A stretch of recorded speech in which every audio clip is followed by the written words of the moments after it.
Welcome to the sweetest episode of Marijuana Mind. With yours truly, Dr. J. Davis, my veritable mermaid co-host, Cynthia Brewer. It's the long hair.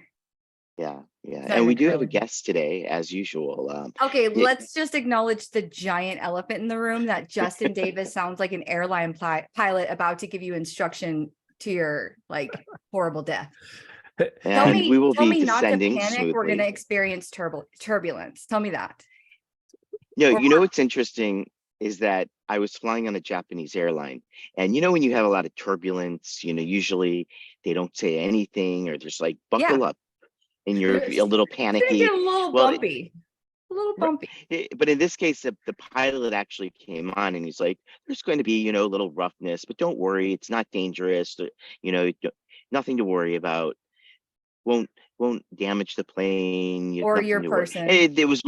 It was very reassuring. I haven't had that. I was once on a plane coming back from South America, and it did a little nosedive. We're going down, motherfuckers. Everyone was panicking. The flight attendants were panicking. They were screaming at people. That was very scarring, whereas this was reassuring. I would love to watch that on video, but I don't want to be a part of it because I did see this news story recently how airplanes have, because of climate change, global warming, whatever, Obama, Trump, whoever you want to blame it on, all of a sudden there is this phenomenon that's happening when you're in a plane where they hit these pockets, and it's becoming more and more frequent, and it's pretty bad turbulence. It's a turbulence where people are flying up in the air. So I had that happen on the way back from MJ Biz from Vegas to Florida, and I think I punched the lady next to me, but she was panicking. So if anything, I did her a favor, calmed her down, brought her back to, present, but it's scary. And they say that other planes can warn you if you're about to hit these crazy pockets where you drop elevation pretty fast. So I guess I'm not flying anymore. Yeah, I'm not a huge fan of flying. Well, I'm not a huge fan of dealing with airports. So Hartsfield Jackson, because you're in Atlanta. I know that thing. Oh my gosh, I could run through there with 15 pounds of dog food and heels on on a conference call. I know that one like the back of my hand. Yet I always get stuck there. It's the largest, the busiest airport in the world, but it's one of the easiest to get around. It really is. Don't lie to our listeners. This liar that we have on our show today, this wonderful, amazing liar, is Dustin Hoxworth, everybody. He's the founder and editor at large, I say with quotations, for what's becoming, full disclosure, my new favorite magazine, Fat Nugs Magazine. Dustin is out of Atlanta, Georgia, where I hail from, which is kind of cool. He has pioneered a new and unique way of highlighting our industry with the use of creative writers from around the world, reader-friendly and aesthetically pleasing, I will have to say, I totally lost my thought. Art and content, and a down-to-earth yet eclectic approach to journalism. Fat Nugs is not only a magazine of reputable information, but really fucking cool, Dustin. I'm just saying, Justin and Dustin, this is a really cool magazine. Thank you for that. Don't forget also, I read also, I want to throw it in there, that your Three Good Buds is another company you have, right? Cool, contribute. Another Appreciate great the contribution. Name. And that you are a cannabis professor. So not a lot of people. We've had an orgasmologist, but no, okay. I am definitely. Hold on, let me clear all this up. So, are you an orgasmologist like the other lady the other day that we had on? No, okay, that's cleared. That's dope. That is dope. No, that was actually really uncomfortable. My family listens to the show. Oh, nice. Are you the founder and editor at large of Fat Nugs Magazine? I am. I founded Fat Nugs Magazine about 19 months ago. So it was February of 2022, I think, somewhere around there. I can't believe it was that soon. Yeah, it's been a year and a half basically, but we've done a lot of stuff in that time. Let me address the other ones real quick. So Three Good Buds was a company that I helped found that is sort of not really existing anymore. We don't have time. All three of us have had different things going on, and we literally just kind of fell out and have no time to do stuff. But you're still buds. A couple of us are still really good friends, Ooh. and you know, things happen. I like the double entendre there. Yeah, good double entendre. there you go. I bet there's some backstory, but we won't go there. We'll just let him say what he wants. None of it was bad. Just, you know, everybody has their own way of doing things, and I think at times you have to separate it so that you can kind of grow and continue to do what you need to do and what's best for you. And so none of it was bad. We just had to go our separate ways. I'm going to read between the lines and say one killed another. Full-blooded. All three of us are still here. I promise. Chained to the pipe in a crawl space at the other one's basement. Something like that. John Gacy. Yeah, exactly. See, you know, he's after my own heart. Are you a professor of cannabis? No, the cannabis professor, I am not. I don't know where that came from. Have I been around this plant since 1975? Yes. Do I know a few things? Sure. But I am no scientist. I am no educator. I am someone who just simply loves this plant and has grown up with it, and it's meant everything to me and my family. So that's basically probably where that came from. So Tokyo I still might call you professor. Like Justin's brain has been Tokyo'd. It's a, you know, adjective or action verb, whatever. He right now, for our listeners and not our viewers on YouTube will see this, but his background is a picturesque 7 o'clock in the morning. What city are you in? Okay, I think he's frozen. Well, I'm actually on an island now called, can you not hear me? Well, your audio is horrible because you didn't prepare for this at all, but you're on the island of what? I'll just fill it in. It's called Ishigaki. Yes, it is. Is that next to the island of Bukkake? So there's a word called, is it ikigaki or igaki, or I'm not quite sure how to say that, but it has it's something about your meaning in life is like taking everything that you've ever loved and all of those kinds of things. I can't remember exactly what the meaning is. What about Fugazi? Fugazi? Oh, I like Fugazi. Great band back in the day.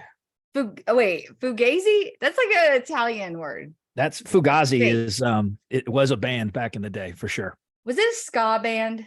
No. It sounds like a ska band. It was a indie punk band. And I think they might still be around, to be honest with you. I know that I hear them every once in a while.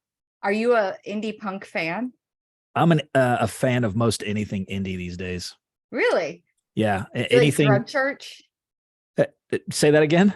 Do you like Drug Church? I've never heard of Drug Church. That's okay. Not many people have. They have a song called Weed Pen. That's it. I heard it. Fair enough. Yeah, relevant for sure. I'm really trying to think of more indie things because I love all music, but I really like weirder music. Yeah, the music and bands that I listen to, most people have never heard. I don't listen to any mainstream stuff really. So your concert tickets are cheap? Sometimes, although I did just go to The Cure a couple of weeks ago in Atlanta and it was badass. Everybody knows who The Cure is. Of course, I know. And that's going to be expensive. It's worth it. Yeah, it was and it was worth it. It was amazing. What was the venue? The old Phillips Arena, whatever they call it now. Oh, that's Farm. Pretty big. Oh, it was huge. It was a huge show. And it's not the type of show that I normally go to, but I had a chance to go, so I took the chance.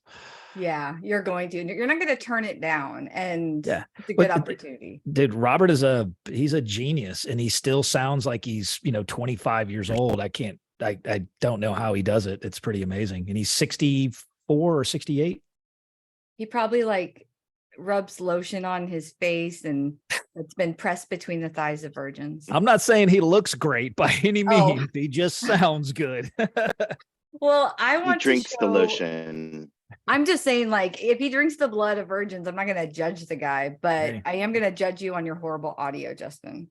So I've got 3 of your magazines right here. And for those who can't see them, I'm going to describe them. They're really amazing. They're like an artistic, it's almost like they are art. I'm going to say that because I'm actually really proud to put these weed magazines on my coffee table and let people look through them. Everybody gives me compliments. I did buy the travel edition, which is adorable. I love the one, I don't own it yet, but Wink, love the one with the astronaut, because I'm right next to where they send off the rockets, and I'll tell you NASA. about that. I'll tell you about that one. So we don't have that in print. Oh, That that's was, right. those were, so our first like 6 editions or 5 or 6 editions were digital only when those came out last year. Are you gonna print it? Even though it's like I in the think past? eventually I would like to be able to do back printing. Yeah. So all of our back editions, I would like to be able to have, maybe print on demand. So we'll look into that within before the end of this year. We're moving over to a new platform for our website and doing a bunch of upgrades and all kinds of stuff. And once we're able to do that, I should be able to, have some ability to do those back print, the print. I want the whole the back collection. editions. I do too, to be honest with you. I would love them as well, but they're not cheap to print. Yeah, no. I mean, because it they're costs me 10 quality. G's every time I go to print. They're thick. So if anyone who is like me, when I travel, anytime I'm in an airport, I'm gonna spend probably like $45 buying 3 different magazines, the only cannabis magazines they sell at the airport, which is Cannabis Business, I'd like to change that. Marijuana Venture, and then sometimes you'll get like, maybe a High Times or something in there. But it's all just because it's a conversation starter on the airplane. I usually give them to someone else. This is something I would steal from someone else. So that happens, dude. That Yeah. happens all the time. I can't tell you how many messages I've gotten saying, I went to this show and someone stole my magazine. I went to this restaurant and someone stole my magazine. Seriously, it happens quite a bit. So that's a normal thing with That speaks cannabis. highly. Yeah, it's a normal thing to steal magazines, is like from your neighbors or from a doctor's office or from like, Is it? Is it not? I don't know. Well, I thought we were in a safe space sharing here. Okay, fair enough. So, but these are something where it's like, I wanted to get Justin a subscription for his office, but I'm also kind of afraid to, because someone's going to take them. The yogis that do the yoga, or any of your patients will take this magazine. It's got some weight to her. She's thick, she's heavy. It's like a cardstock with a glossy finish. Everything on them look like art. And the content is also, and inside the magazine isn't bad either. How about that? I know, right? Well, I mean, I did that on purpose, and I made the covers. I make the covers something that people will hopefully remember or hopefully be drawn to, because how do you get people to pay attention to anything these days? It's certainly not text. It's something visually stimulating. It's that simple. So if you put some cool art that is definitely representative of cannabis in some way in front of people who understand weed, like it, consume it, talk about it, work in it, all of that stuff, they're going to be attracted to it. And I think there's a lot of stuff that goes into this magazine that's I believe that makes it attractive. One of those things is just authentic, as you said, the stuff inside, the authentic content, the journalism, the great storytelling, and the art all pulled together is what really makes this thing something very unique in the space. And on top of that, we focus on really elevating voices and businesses from, small mom and pop, equity, legacy, veteran, and women owned, right? Yeah. That's what we're trying to do here. So I think the community understands that quality is important, the content is important, and they're looking for stuff that is actually authentic. So I believe we're able to provide that and do a pretty good job. We do it out of love and passion. None of us make any money here. I was about to say, with your price point, okay, like I said, 3 magazines, $45, usually 15 a pop. Even if you get a subscription, you're going to spend at least $13.99, $12.99. And it's not that frequent that they come out, and you're looking at ads for extraction equipment. I'm like, I don't need to buy a CO2 extraction machine. I also don't need to buy a big, large supply of cartridges or a torch. Like, it's not catered to the reader. So what's really crazy is that this magazine has a reach from the business community the culture side of our community, the community itself, which encompasses both of those, and then of course the industry. So it's again, it's something extremely unique. I don't believe anything in this space, anything like this has ever really existed in this space where it's not pay to play. We're not a corporate mouthpiece. I don't allow the big players to come in here and sort of push us around with cash. Yeah. I just don't do that stuff. What we do is focus on our writers and our contributors, really focus on the things that they love and they're passionate about. It's that simple. We allow that platform to exist.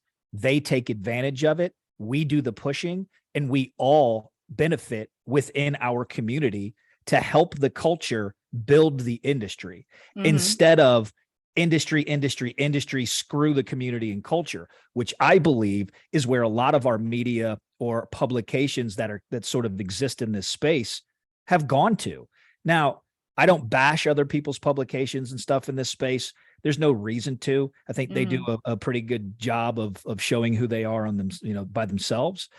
But I think if you look at our publication versus what's currently in the market or what has been in the market for a long time, we are by far the most connected in the community, art-focused publication that we have. We tend to do things in ways that really do uplift this plant into its rightful place into society. That's our number one overall arching goal as this publication. And then people ask me, so how do you do that? And that's where, we support small mom and pop equity, legacy, veteran, and women-owned cannabis businesses and voices. And then they're like, well, what do you mean? And I say, well, we share stories, authentic journalism, and badass art. Yeah. And it's easily connected. Like you can connect to it from if you're anybody at all that knows anything about cannabis or is even extremely curious, it's something that you can pick up and enjoy. I believe it. Justin, go ahead. So show Cynthia, for at least for the viewers, show more slowly the magazine, what it looks like. Like slowly, like really slowly. Yeah, in slow motion. Okay, so this one, I love that you do a woman in weed magazine. A lot of people do women in weed, like, features online, but I love that you do that.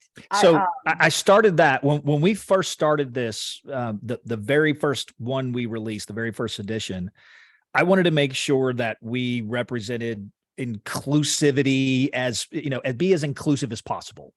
And I think sharing women's stories, what they're doing on the cultivation side, those types of things are extremely important. And so that women can see themselves as well in those positions that have been dominated by men for, most of the time that we've been in this industry. Let's just say that.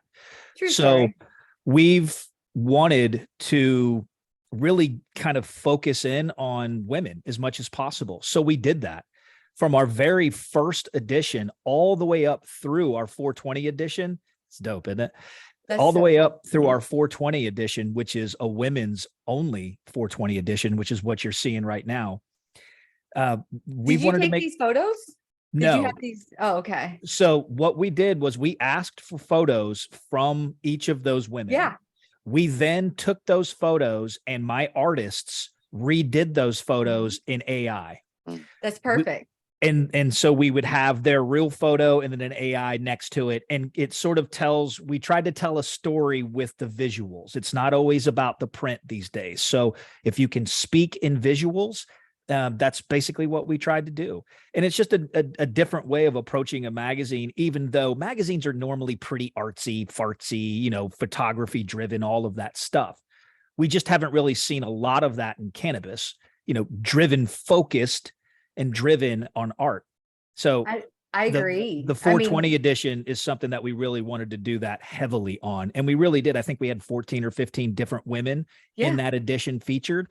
We have yet to feature men growers or cultivators, I believe. Now, that changes for the legacy edition. This legacy edition that's coming out tomorrow, it drops tomorrow, the digital version. The print versions will be ready in about 10 to 14 days or so. We are finally focusing on some guys. I did that for a few Oh different yeah, reasons. like you guys, you don't have a voice. Like you've always had to struggle. It's been so hard for you. I know understand the struggle we have the hardest time. I know, of right? the men. But Yeah. I wanted to do something that I was personally really connected to, and because of where I come from or how I grew up and all of that stuff, these people mean something to me in my life on a very personal level. So the people that I have in this edition, they represent a lot of what I know growing up as a kid. Not these specific individuals, but their stories, the things that they were involved in, the things that they did to get to this point, all of that stuff. I connected with it on a personal level. So I wanted to focus, and we have women in this one too as well. But Yeah, whatever. It's fine. But I wanted to make sure that I really also paid homage and respect to the people that have really meant a lot to me, or the types of people that have meant a lot to me in my life in this edition. Guys with dicks. I get it. I get it. You got to shout out both sides. So here's the thing. I was lucky enough, and it was kind of cool to be in Marijuana Ventures top 40 under 40. And there was only a short window of time that you can actually be there, because then you're going to hit 40. You're either going to age out or you're not going to be important enough. And that was a big deal. And so Justin was in the photo with me, and I'm holding up a sugar leaf like, what the hell is this? And it was like, but I am wearing red bottoms, which is, if everyone knows who those are, you're cool. So that was a really big deal. How do you pick who goes into your features like that? If it's somebody who's got a story, how do you find those stories? That's a fantastic question. I think that might be one of the first times anyone's ever asked that specifically, because when I say it, we don't do pay to play. People are like, okay, well, how do you determine what the hell you're focusing on? Who are you bringing into the magazine? Who are going to be your interviews, right? That kind of stuff. It's simple. I speak to thousands of people every month. I'm not kidding. I'm on calls usually from noon to 6 or 7 o'clock at night every day. I'm speaking to writers, to founders, to CEOs, to vice presidents, to scientists, and all of that stuff. Everyone is willing to tell stories, because we've all been sort of locked in this cage, so to speak, right? Where we haven't been able to be as vocal and as forward in our lives with our cannabis and stuff around our cannabis as we would like to be. So I think when I have these conversations, people really want to share who they are, why they're in this space. And a lot of it has to do with very personal, matters, like deaths in families, drug addictions and overcoming those, alcohol and overcoming that, those types of stories where people are struggling and, finding their way through, and they're using or consuming cannabis to help that or help themselves along. Those stories are inspiring. And I don't need your fucking money to tell that story, because when we tell that story, that's how we connect with people. It's true, though. If you think about like CEOs of Fortune 500 companies, do any of them talk about struggling with addiction or going into finance because their grandfather was diagnosed with terminal cancer? No, normally not health related reasons, right? It's more business related reasons. It's money, it's cash. This is a very unique industry in a lot of ways. And the stories behind our reasons, right? Our reasons for being here matter. They really do. Because we see people come in here. We don't want carpetbaggers in this space. We don't want people who have never really been around this plant, never supported, advocated, or anything else for this plant, to be creating regs, to be creating laws, to be running massive companies that get in the way of actual progress, that kind of stuff. And I think we all know who those companies are. And by the way, I draw a line with any company that has ever lobbied against home grow and caregiver rights is never allowed to be anywhere near this. And that pretty much takes out True Leaf, Curaleaf, GTI, Cresco, those types of Shit. companies, It right? just got real, y'all. I love that. I love your passion behind it, because I've said this on previous shows before, and Justin, I think, has also kind of asked some of our guests, like, does it bother you when you see companies that never had to kind of be part of the struggle, never had to kind of fight for, that, or help develop regulations, like, Sure. Pepsi or like So, Wrigley come so in? does it bother you? me? Does it Yeah. bother me on a personal level? A little bit. Do Me I too. understand why they want to be here? Because it's looked at as a cash cow. I understand why they're wanting to be here. Look, everyone has a right to be here. Cannabis Right. culture welcomes us all. It truly does. But there is a level to this. There are levels to this. And if you don't understand and respect the culture and community that has always been around this plant, you can get screwed. Let's just say that. Let's just say that people they will not respect you. They don't want to work with you. They do not want to do business with you. They don't want to work for you either. And trust me, narcs. Those big players in this space, right? Those big players in this space, they're lower level employees, so to speak. Their actual people on the ground are just like us. They are cannabis people, right? There are good people in those organizations, but the leadership sucks. Let's just call it what it is. And we all know this. And anyone who is, willing to come in this space and completely disregard the last 100 years and not understand or even want to try and understand what the culture really is and what it's about, which is about respect, understanding and respecting our hippie culture, our growers, our small farmers, our distributors, our caregivers, our home growers. It's understanding why you are able to work in this space. It's everything that came before you. It's everything that came before the legalization portion of this entire movement. Everything before that is what mattered to get us to where we are. So people coming from out of this space, so to speak, or from not from cannabis is fine, as long as they're willing to be educated and they support and they're helpful, all of that stuff to the community and culture side, and don't just come in here as vultures looking to overtake an entire market, Florida, and really do anything they want because of their money, power, wealth, and influence. It's just not fucking right. We all know it. And guess what? Cannabis as a subculture has always pushed back on that kind of shit. Yeah. We don't want government telling us what we can and can't do. We've always been running from the government and the cops and everyone else. And guess what? All the corporate people in this country wearing suits that have always drug tested us, they've always been a staunch opponent against legalization. They always looked down on the plant and stoners and our culture and all of that shit. And now they want to be a part of it. Guess what? Fuck you.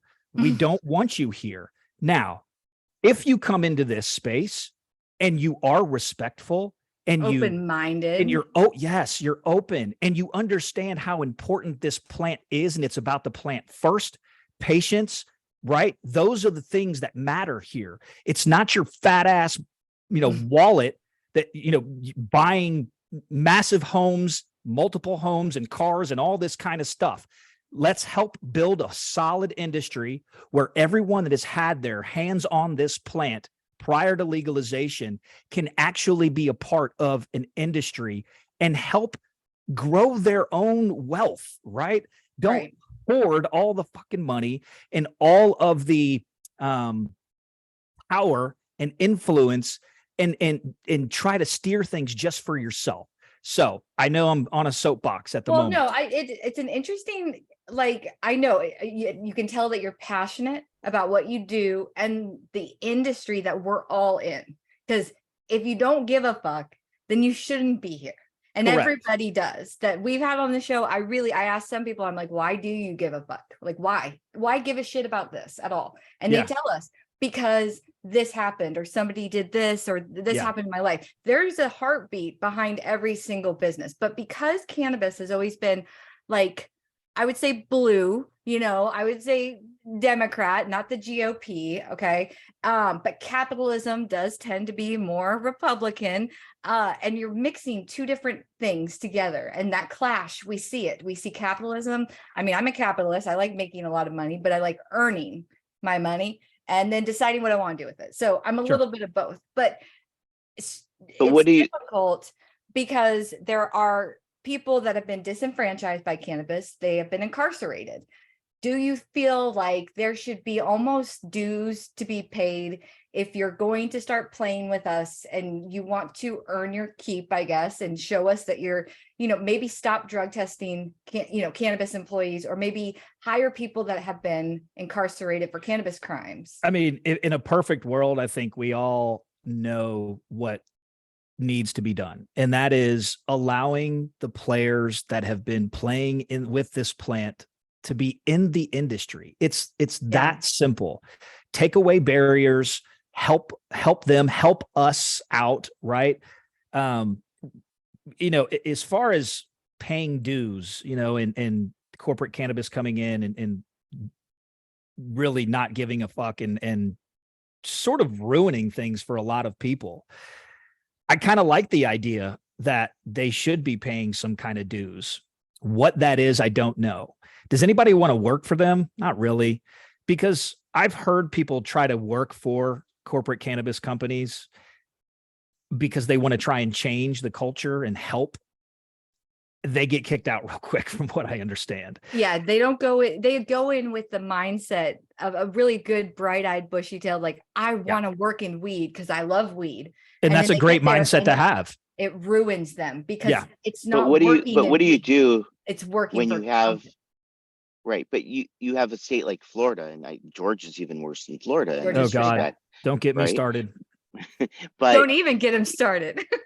But you cannot be in cannabis, not truly in cannabis, if you don't pay to play. You basically have to come in with a lot of money, millions, if not hundreds of millions of dollars, to be able to get in. Yeah. And everyone that you're talking about who rightfully should be able to participate, they can get in, but they're stuck in the peripherals. They're not really going to be in the cannabis industry. They're not going to be growing. They're not going to be selling their own brands.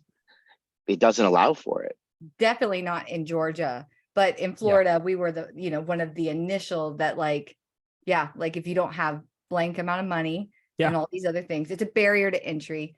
How do you think? Huge barrier. Huge, yeah. And it does end up creating some of the most profitable companies in the history of the United States of America. Why is it an obvious? There are two reasons. That are obvious as to why there is this barrier. Lawmakers have gotten together with the wrong people to write laws and regulations. One, I think we all know that. And it's all done on purpose. We are all like, oh my God, how is this state screwing up? Guess what? They're doing it on purpose. We all know this. And it happened long before you found out. If 100%. And if anybody thinks we don't know, or if you don't know, just ask. We can tell you what's going on. It's not hard to see this. The other reason is that we're poor.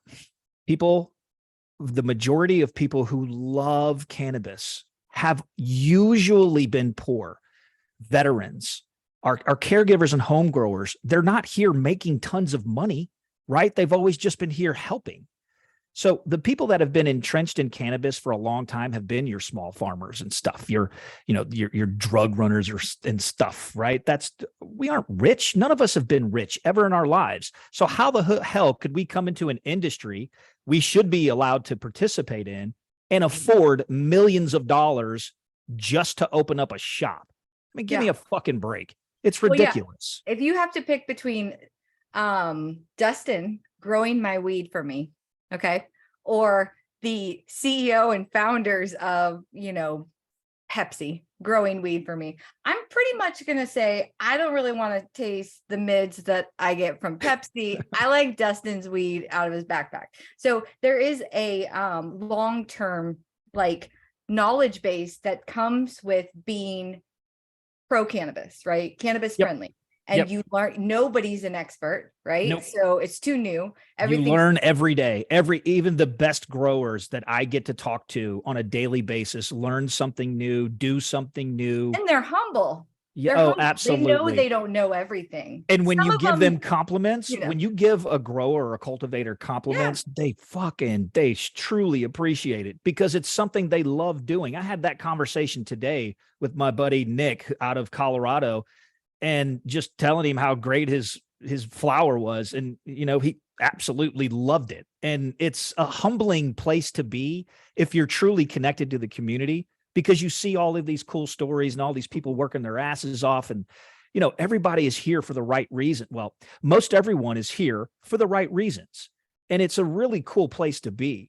And, you were talking about, our stories, mean something, our backgrounds in this space mean something. And, my passion and all that stuff. You don't know a lot of why you hear me speak the way that I do. I grew up in a military family, or at least let's just say I have 22 family members that are either current or former military, so veterans. A lot of people in my family have served this country. Mm-hmm. When a lot of my uncles, or several of my uncles, came back from Vietnam, and yes, I'm old enough to remember that, we had PTSD issues in my family. Bad. We didn't know it was PTSD back then. Nobody did. But when your uncles are diving behind furniture, couches, chairs, or into bushes when a helicopter flies over, obviously, when you look back, that's PTSD, right? So weed was smoked in my family every day. It was a normal occurrence. I always looked at my dad as a burner, right? He was just a burnout. He was old school, motorcycle dude, sold weed out of his van, stuff like that. And I also grew up with an indigenous stepfather who was a consumer. And let's just say I saw a plant or two around the house. So I then ended up helping to pay my way through college by running pounds from Atlanta, Georgia to Georgia Southern University for years in the 90s. Became a daily consumer in 1995 and quickly realized why my family had been consuming when I was a kid. So the plant has meant everything to me and my family's health, all the way to my education. So I look at this as something. So when you say, when you're exposed to cannabis for a long time, you learn things, you pick things up, the plant becomes something that's very much entrenched in your life. That is what has happened. And so I'm in this space at this point right now, representing my family, my peers, the people that I grew up with, the way that I grew up around this plant, smoking fat ass blunts and listening to hip hop and, Wu-Tang and Nirvana, right? In the early 90s, that was my part of my culture.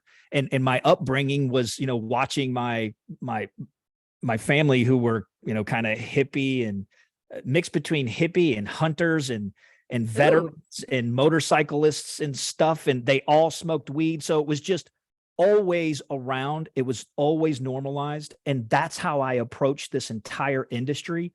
And it's important for me to do that in a respectful manner. So every time I speak about this plant, or I am speaking about the magazine, that's where all that passion comes from. I don't mean to be that way. And I sometimes have to apologize, because it does kind of pour out of me, and I sound ridiculous at times and get on a soapbox and blah, blah, blah. But now you know where it comes from.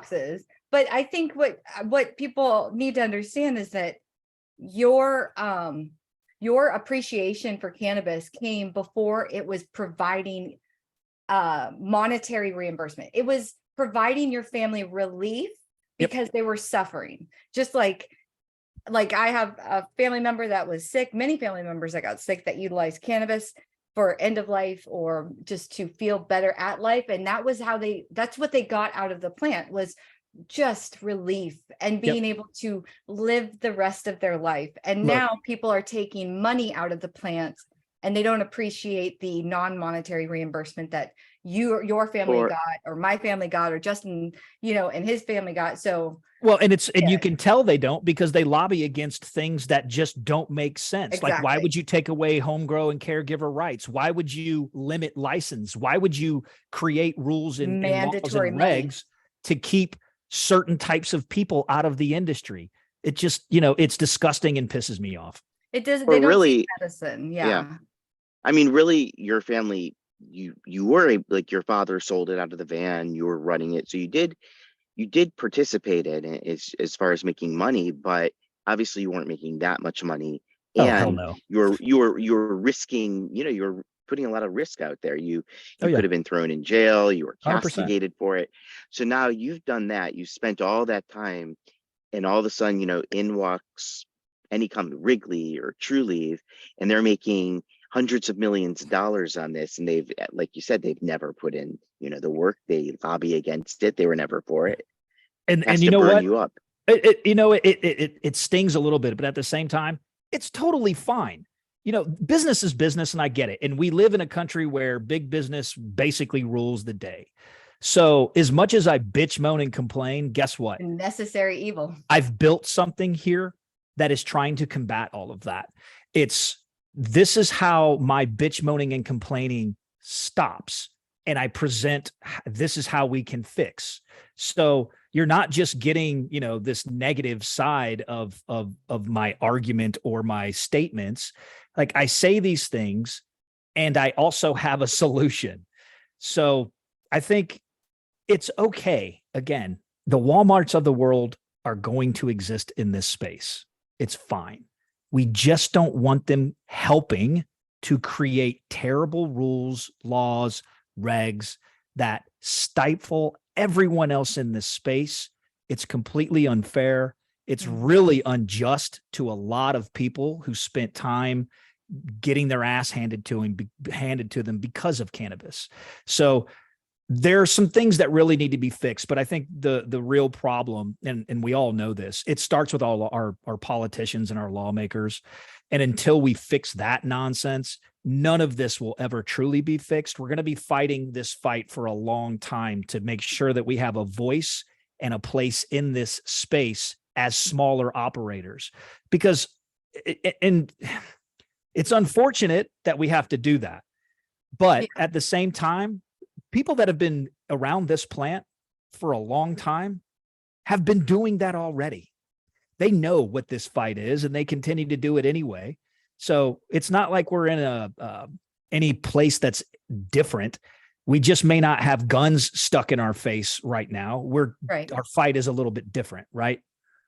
Yeah, we're fighting in capitals instead of with you. I don't worry about my company being rated, but I'm going to play devil's advocate for a second here and say, do you think that because if it wasn't for some of these bigger companies like Trulieve, and I'm speaking from the Florida perspective and also from the Georgia perspective, because they wanted to play, because they wanted it to be a certain way, and they wanted to get it a certain way, that influence, that money, that whatever they ended up doing, that ended up pushing a medical program here in Florida and also in Georgia, although we have our opinions of it, it did help our industry, thus making my company possible in Florida, because they wanted it so bad and we weren't doing it quick enough.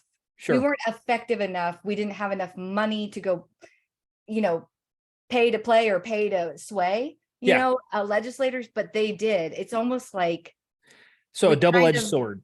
Yeah, we kind of needed them to be right. I don't know. Did we? Now. Did we? Well, so I think the movement has been pushing toward that for a long time. I do agree. Now, just a stoner pace. Yeah, for sure. And we all know why. We have reefer madness people that are still in our government, right? Mm-hmm. That's a really good question and point to kind of bring up, because I don't know that we needed them. Sure. Have they helped in certain ways? Possibly. But helping the industry does not help, not necessarily, and we've seen this, doesn't necessarily help the community or the culture. True. So the people that have been running weed, growing, getting it to us to smoke for, 100 years in this country since it's been illegal, they would absolutely tell you that legalization has been a fucking nightmare. 100%. So have those big companies helped? I don't know. It's a fair question, but do I have an answer that's going to be, solid in stone and tell you the answer? Probably not, because sure, there may be some good things that have come to, having these big players in the space throw their money around. Sure.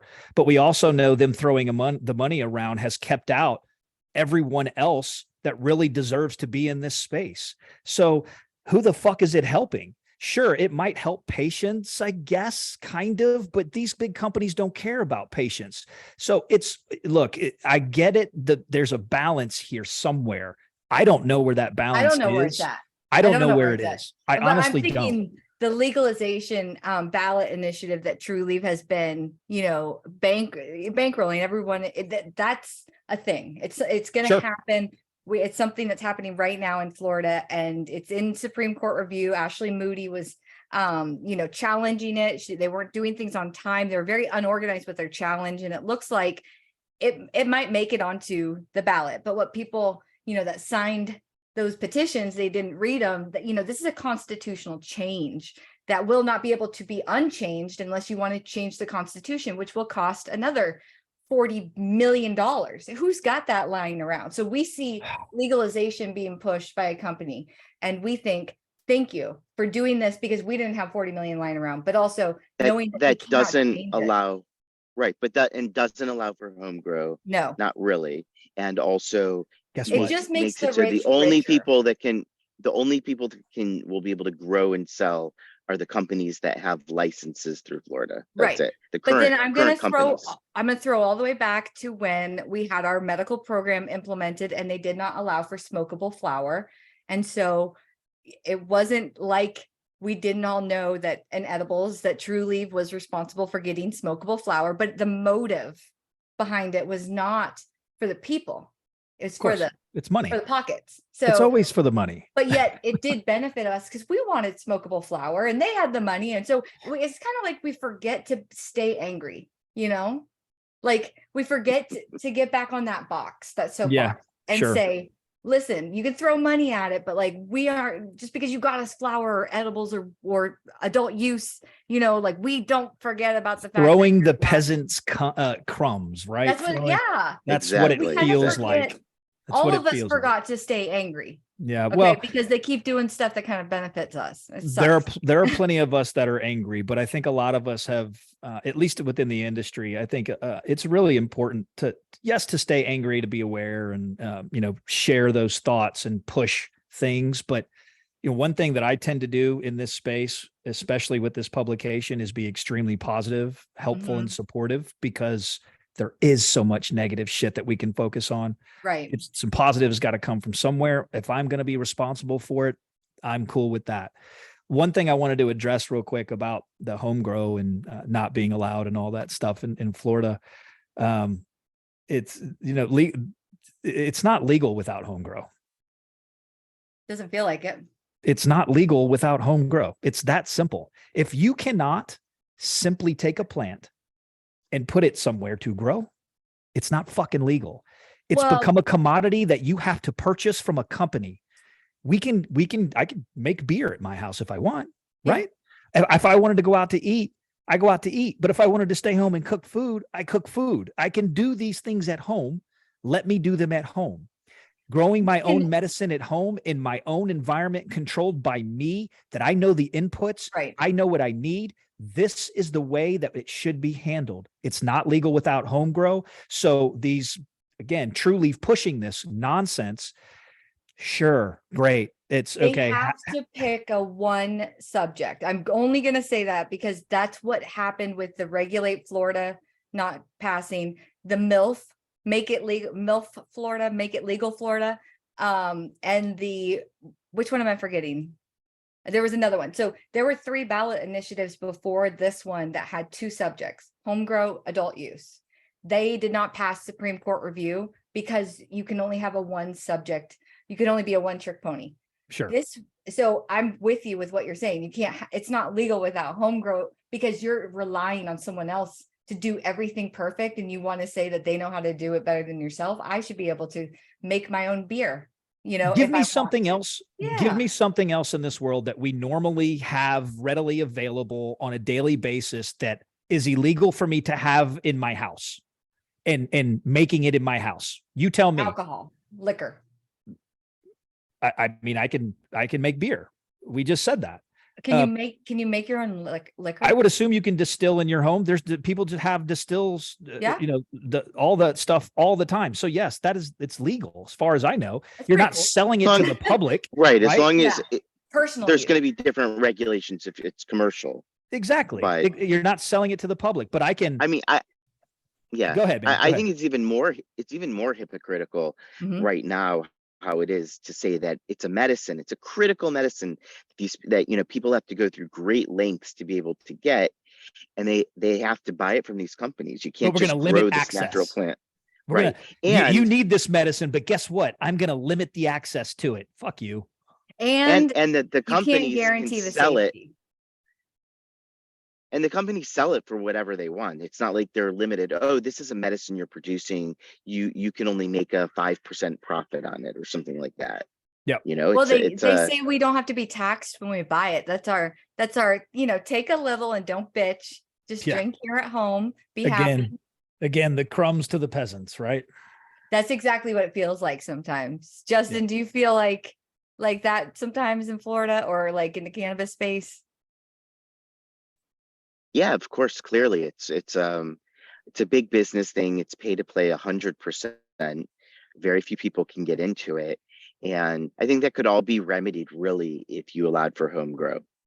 I would much rather grow my own than have someone else grow mine for me. Well, I'm part amazing at it.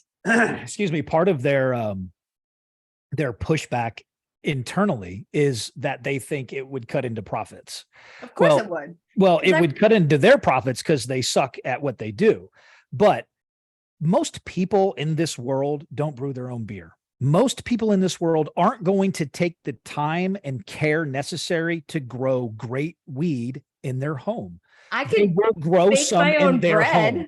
but I'm not gonna. Exactly. They're going to grow some in their own home, but they're not going to always have weed on hand most of the time. It's just not how this works. Right. I can grow all kinds of plants all the time, but you don't see me using my own tomatoes all the time. It just doesn't happen. So the argument or the thought process behind it'll cut into profits is utterly ridiculous. Yeah. Except that their product blows. So yeah, it could actually hurt them.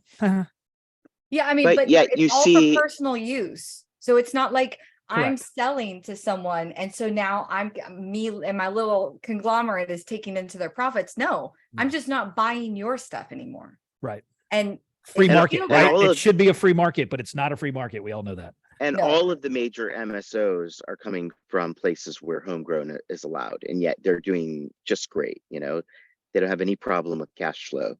Yeah. So we've seen over and over that it doesn't hurt the bottom line. You could help host classes for money. You could sell seeds for money. And like you do still have other things you could help the people and still allow me to grow like a handful of plants. I'm not going to have a super high success rate on a couple of plants. Like there's nothing wrong with it. And it's not like you're always growing a sativa, indica, a hybrid, and it's not always successful either. Nope. Sometimes the power goes out and your lights go out, your LEDs are out and it goes into flower too soon. And then you have to give them to some guy named Josh, hypothetically. There's always things that can go wrong. That's why there's always a Josh and there's always a power surge. So, I mean, we could talk to you for hours. We have blown through this hour so quickly. I want people that are listening and watching to know first, because we have a lot of listeners that are business owners or, entrepreneurs. If they want to like advertise with Fat Nugs, because I bet you would love some advertising cash or maybe a position or two or a laboratory. I don't know. How do they get to you to advertising opportunities with this? Sure.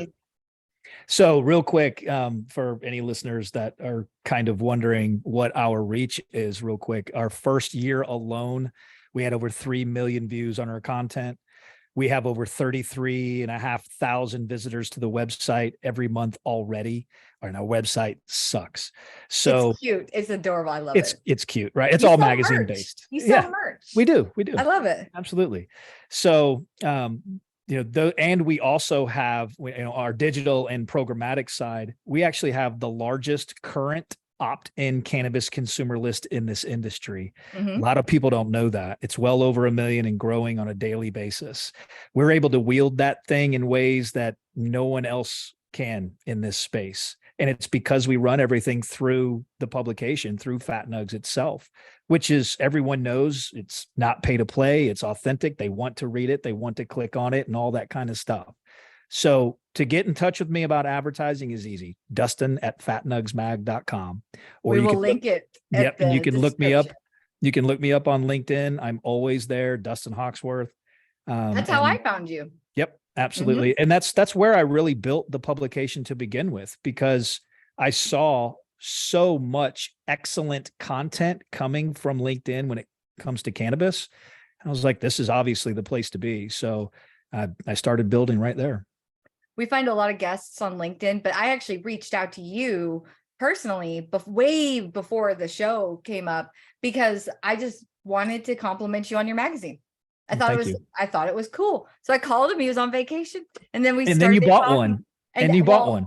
I bought one, and you gave me like a handful, but I want the whole collection. So if somebody wants to have your magazine in their office space, dispensary, if they want to get a subscription, and I highly suggest you do it. I'm going to buy one for Justin for his office, but I'm going to tether it to some sort of alarm system so no one steals it. But how would they go about getting a subscription to Fat Nugs? What's the price point? Yep. And then we will link everything in the bio. Awesome. Appreciate that. So super simple. You can go to fatnugsmag.com. You just click on subscribe to the magazine, and it'll cost you $7 a month. We release an edition usually every 8 to 10 weeks. So really you're paying $14 for the magazine itself. That's basically how that works. You need to up your prices. Look, I get it. I try to do everything in mind of where I came from as a kid, right? I've always been poor, and I think in being accessible to as many people as possible is what I'm trying to do. So that's just kind of where we are at the price point. When it comes to dispensaries, which is a huge one, we would really love to have a ton of dispensaries carrying this thing every time we release an edition. And it's wholesale is $3.75 a copy. We actually lose money on that. But I do it again to get the distribution, because our writers and our advertisers deserve that. It's that simple. And the community at large, wants to get their hands on it. So I need to make it accessible again. So we sell those in boxes, wholesale, 40 copies at $3.75 a piece. That's $150 and free shipping. Can't get much cheaper than that, guys. Really can't. Yeah. If you want to buy a magazine straight up, just individually on the website, it's $15. And there's a ton of reasons why dispensaries should be carrying this thing. And I don't think I have to tell you all why, but being a part of what we have going on here is, it's a really cool thing. It's fun. People enjoy it. They're excited about it. They are connected to it. And I think, being able to really support the smaller side, or the community and culture side of this industry, the backbone of our industry, in ways that no one else can, being a part of supporting that, I think is a pretty big deal. I think it's a great way of like getting the talent that you feature, the artists, the like mom and pop shops, or the legacy growers, all of that. That's really awesome to be able to host that in your dispensary or your office. Yep. So, and it's not going to cost you a lot. I mean, they've got the other ones in there sometimes. I mean, well, I'll steal those. Well, what's funny is a lot of dispensaries these days, when you say the word magazine, they're like, oh yeah, we have magazines over there, right? And they're free. When you open those up, those aren't magazines. Those are advertisements. Yeah, we do featured in there. We do very minimal advertising in this thing. Yes. And it's just not, because we don't want to be, none of us wants to really be advertised to. So if we don't do it in a tasteful fashion with timely, relevant content attached to it, art attached to it, no one is going to pay attention to it. So we do our best to make sure that we're not overwhelming anyone with a bunch of BS, and we have solid content inside that thing that truly represents what cannabis is. You There see you the go. dogs? I Hell mean, yeah. this thing, I was trying to find an advertisement. I couldn't really find one, to be honest with you. I love that you Everything- just said that. I Yeah, love it. I can't find Who- one. They're not slinging anything If to you- me. Well, what that means, or what that says, is when you're turning the magazine, you're not being, even when you run into an advertisement, it's not punching you in the face. It makes you engage with each page, which Yeah. makes you actually pay attention to the advertisement more instead of just flipping by it because you know it's a shitty advertisement. Well, plus this is a thin magazine, like comparatively speaking to like, you know, some of the other cannabis publications out there, that 70 pages. yeah, I mean, theirs are thick, but it's like you're thumbing through all of this Advertisements. crap, one full page stuff. So are the advertisement costs for yours, are they smaller? Are they full pages? If they do, are you picky about it?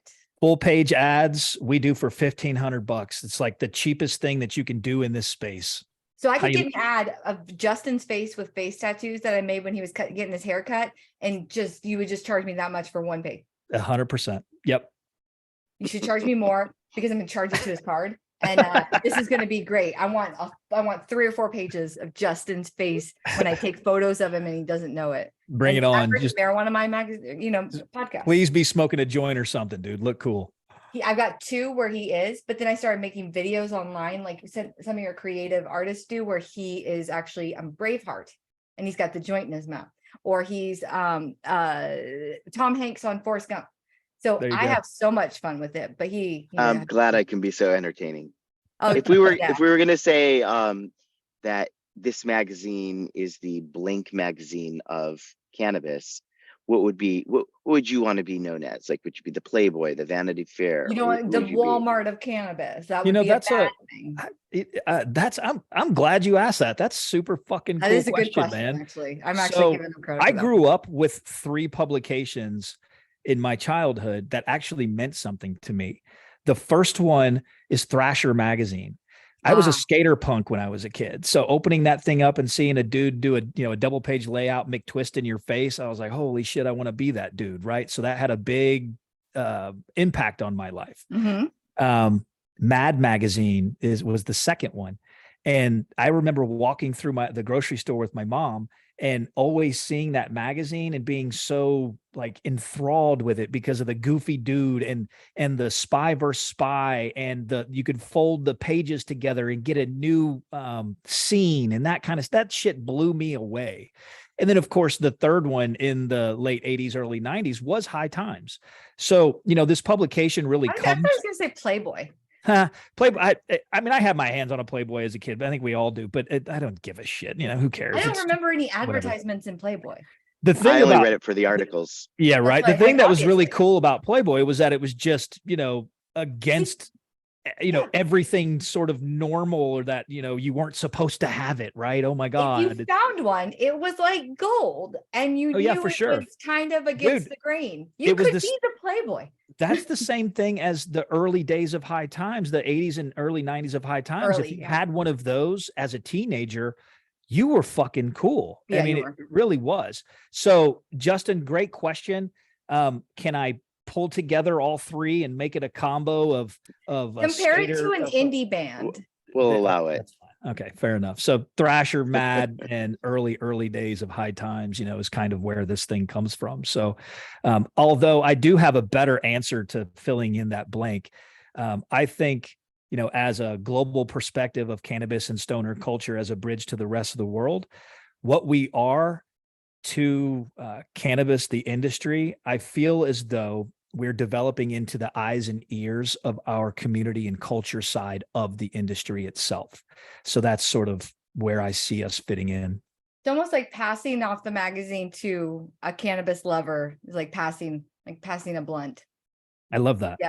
That's dope. It should be absolutely free. You should not charge for it. You should just do it as a gift. I would love to be like- able to, you know what? The ultimate goal here is to be able to give that magazine away. If I have the advertisers I need to actually, and I'm showing them ROI, right? I'm trying to build long-term partnerships here on the advertising side that I can show you ROI every single month. So if I'm able to do that in a way that we're making money, I'm paying my people, everything is good to go, and I don't need to charge for the magazine, I won't. I will absolutely give this fucking thing away for free to anyone and everyone that wants it. That's what I mean, at the beginning of the show, I told you I buy the magazines and I end up giving them away on the plane to someone who's interested just about the industry. I'm like, here, take them. I already know. That's what an awesome philosophy to have, is that if you can make enough to make sure that this is passed around to the masses, like once you enjoy it, like I love leaving it on my coffee table because people like it, but I'm saying once you enjoy it, pass it to a friend. So I'm going to leave my 3 on Justin's desk this week when I go up to Gainesville. And then I'm going to get him a subscription for his office. And I'm going to hopefully get you on the 40 copy plan, because I know they're going to steal them. And and Justin actually is letting me go up to Gainesville and put some decorations up in his office. I feel like the covers and the back covers, now that I've noticed it, are art in itself. So I could actually just frame up these, Justin, instead of all those propaganda posters I made. And that would be kind of cool. So I have to get one of every copy. We've been turning our covers into posters as well. Mugs, beach towels, posters, shirts. That's why I love the merch game. I love the Women in Weed mug. I was going to place an order for that. And then, I think the fact that you do put so much focus on the artistic side, why not turn them into posters that people can purchase? Why not? Are they 11 by 14 or 17? You can get them in any size. There's 3 different sizes. I don't know the exact sizes, but there's a small, medium, and large. Okay, I like that. I might do that for you, Justin. You'll have to wait to see when you get back from Tokyo. Is there anything you want to share with the guests about your Tokyo experience this week, now that you're not getting kicked off of the sidewalk by an angry hotel manager? Right. Well, now I'm on basically you can see it's a deserted beach here. What happened with the hotel manager last week? Why is it so empty, dude? This is what happens in Tokyo. No, this is not Tokyo. Nobody's around. You've heard of Tokyo. You've heard of Okinawa, yes. Right? This is actually, Okinawa is actually a chain of islands, kind of like Hawaii is. Right. And this is one of the smaller, very southern islands. Are you called stuck? Ishigaki. Are you stuck there? I flew here on a plane. It took about 2.5 hours to fly here from Tokyo. Actually, from Osaka. To come get you? Justin last week did an episode on the streets of Tokyo outside of his hotel, because it's 12 hours behind or ahead. Anyway, it's like 6:30 in the morning his time, 5:30 at night our time. And so he went outside of his hotel, and the guy was like, "Do you need something?" He's like, "No, I'm filming a podcast." By the time the show ended, the guy was like, "You need to come inside.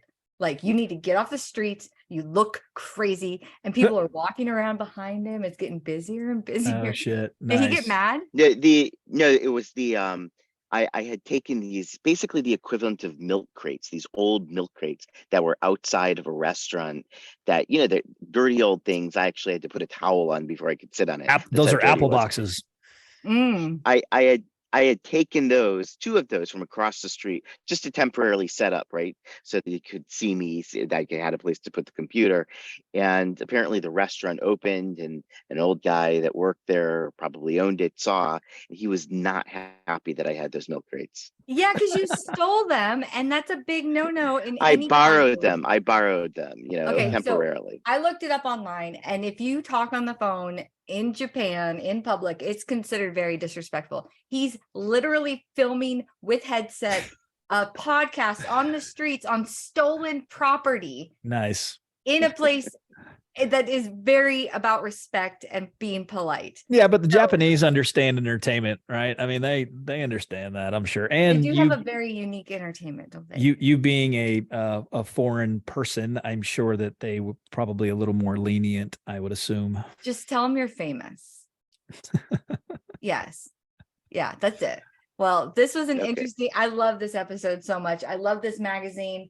And I can't wait to see what's next. I'm going to get the full collection. I encourage our listeners to go and just go onto the site. I know he said it was shit, but I'm saying it's amazing because you get a real good insight as to everything that we talked about.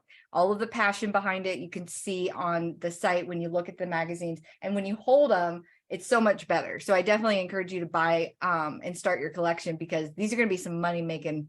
I'm going to keep these and hand them down to the family. I've And got the originals packed up and stored away. Trust me. it's your legacy. It's no matter what happens in the future, this is going to be something you're going to be super proud of. I'm proud to know you and to have these. And Thank you.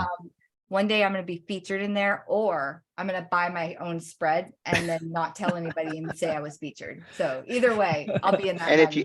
And if Fair you need enough. a centerfold, Cynthia. I want to be in the Men of Weed magazine because. All right. Yes. You know what? I am. We are eventually going to. We've looked into centerfolds where they actually fold out and stuff. We all know that, and I'm starting to get there where Weed porn. I'll be able to do that eventually. That would be cool. Instead of like a naked girl, it's like a bearded guy in a grow with a giant bud. I would totally like, and then you flip it open and it's like some gnarly looking like grower. Yeah, I'd put it on my wall.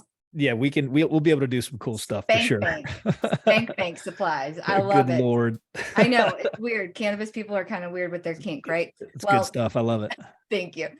This is Cynthia Brewer signing off for the Marijuana Mind. We will talk to you on our special 3-hour episode next week at the Flowery on site.